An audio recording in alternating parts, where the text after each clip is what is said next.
Sampai dia balik, dia ngomong juga sama saya, mati kau kubuat, katanya. Kalau udah secara kasar, secara halus, katanya kayak gitu, Pak.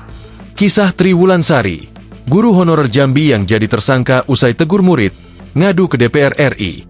Tri Wulansari, guru honorer di Jambi, mengadukan nasibnya ke Komisi 3 DPR RI setelah menjadi tersangka karena menepuk mulut siswa yang memaki dirinya di gedung DPR, Senayan, Jakarta, Selasa, 20 Januari 2026.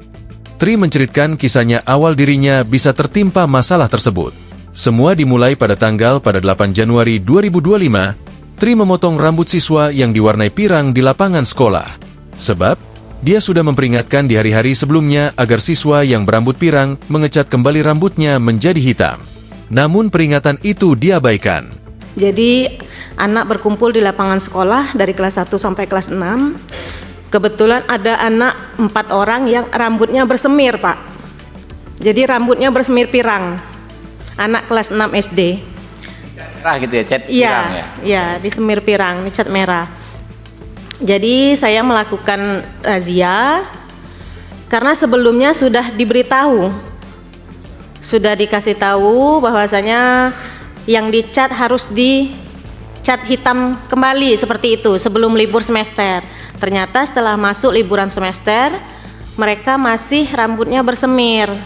Nah, jadi saya merazia, saya potong rambutnya. Jelas Tri. Tri menjelaskan, 3 dari 4 siswa yang dipotong rambutnya menerima konsekuensi karena mereka memang salah. Namun, 1 siswa lainnya malah memberontak. Anak yang bertiga, teman anak yang ini tadi, mereka menurut. Ketika dipotong mereka menurut karena mereka merasa memang salah mereka seperti itu. Nah, yang satu ini mereka berontak, dia nggak mau dipotong rambutnya. Ketika dipotong rambutnya, siswa tersebut memaki-maki Tri. Tri pun menepuk mulut siswa itu. Jadi akhirnya saya bilang dipotong sedikit aja seperti itu. Akhirnya dia mau dipotong. Setelah rambutnya dipotong, dia putar badan itu ngomong kotor, Pak. Jadi setelah dia ngomong kotor, saya refleks nabok mulutnya. Kamu ngomong apa? Orang tua di sekolah ini ya guru kamu, seperti itu. Kalau di rumah orang tua kamu ya orang tua kamu, tapi kalau di sekolah guru inilah orang tua kamu, seperti itu, Pak. Tuturnya, Tri menekankan, siswa yang dia tepuk mulutnya tidak mengalami berdarah ataupun gigi patah. Siswa itu, kata Tri, bahkan masih masuk kelas sampai pulang sekolah. Di hari berikutnya, orang tua siswa itu tiba-tiba datang ke rumah Tri sambil marah-marah. Menurut Tri, orang tua siswa tersebut tidak mau diajak bicara baik-baik, malah mengancam membunuhnya. Setelah itu orang tuanya ada datang ke rumah saya.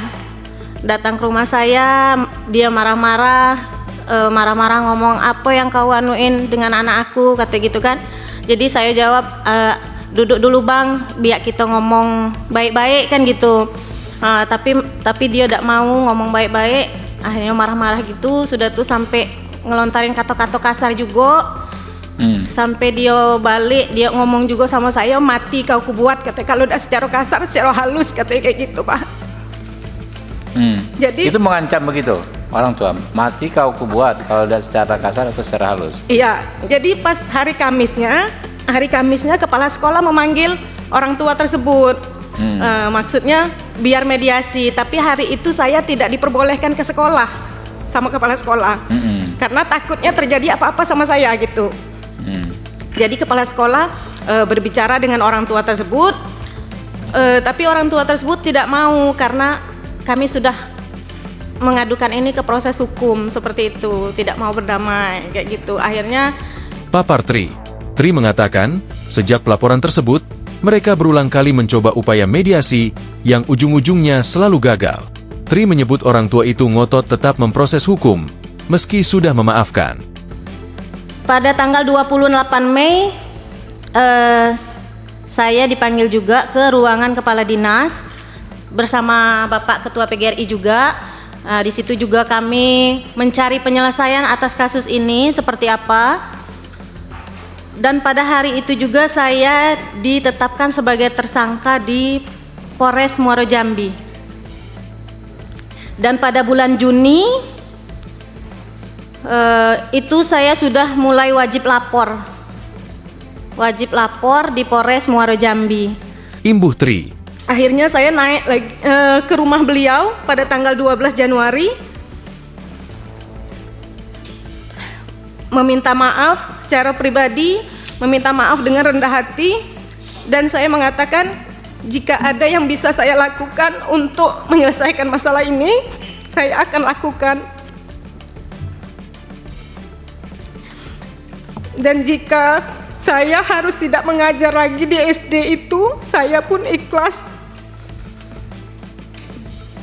Saya bilang seperti itu dengan orang tuanya.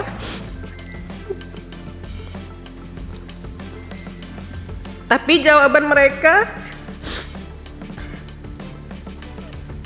kami mau berembuk keluarga dulu, besok pagi saya kasih keputusannya. Tapi keputusan itu tidak ada sampai hari ini.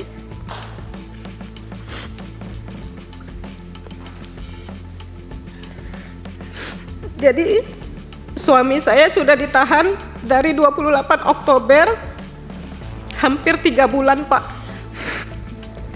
Dan saya menjalani ini dari 6 Juni, wajib lapor ke Polres.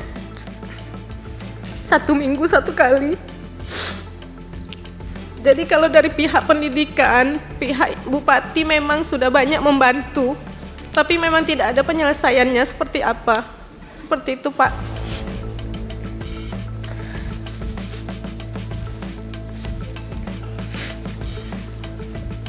Saya berharap di sini tidak banyak yang saya harapkan. Saya cuma ingin suami saya pulang dan masalah saya selesai, seperti itu Pak.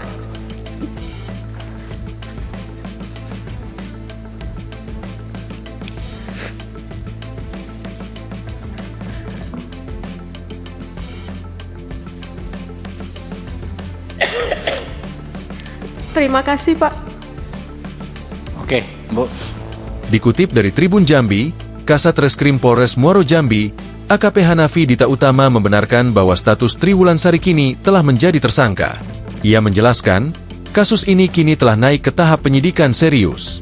Sang guru dijerat dengan pasal 76C Yungto pasal 80 ayat 1 UU Perlindungan Anak. Menurut dia, perkara ini diduga memenuhi unsur pidana, serta didukung oleh alat bukti dan keterangan saksi-saksi. Perkara sudah diterima kejaksaan, P19 sudah dilengkapi, ujar Kasat Reskrim Polres Muaro Jambi, ungkap AKP Hanafi Dita Utama.